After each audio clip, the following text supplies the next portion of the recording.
about 5 to 6% of those kids have what we call dyslexia or learning disabilities in reading.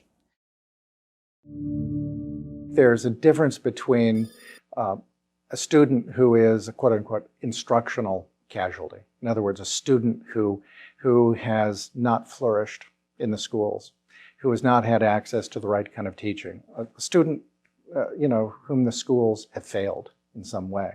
There's a difference between that kind of student and a student with an underlying neurobiological learning disability. So a LD, learning disability, is not acquired. It's there. It's lifelong. It's real.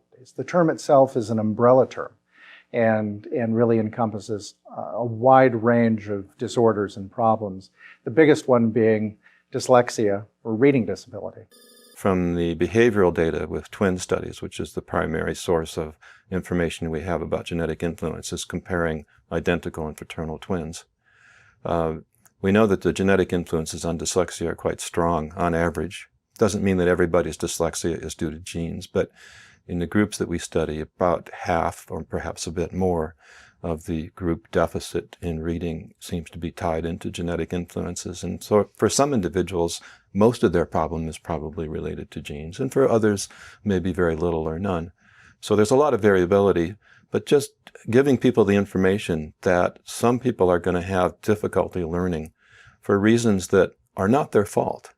It's also, I think, a good point to note it's not the fault of the teachers necessarily, or the parents. And dependent upon who you're reading, the number of dyslexics in the population, we see anything from 5 to 20%. It's probably, I think NICHD talks about 5 to 10%.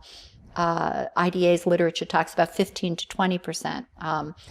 Regardless, even if we just kind of settle on a middle number, let's say 10 in every 100, all right?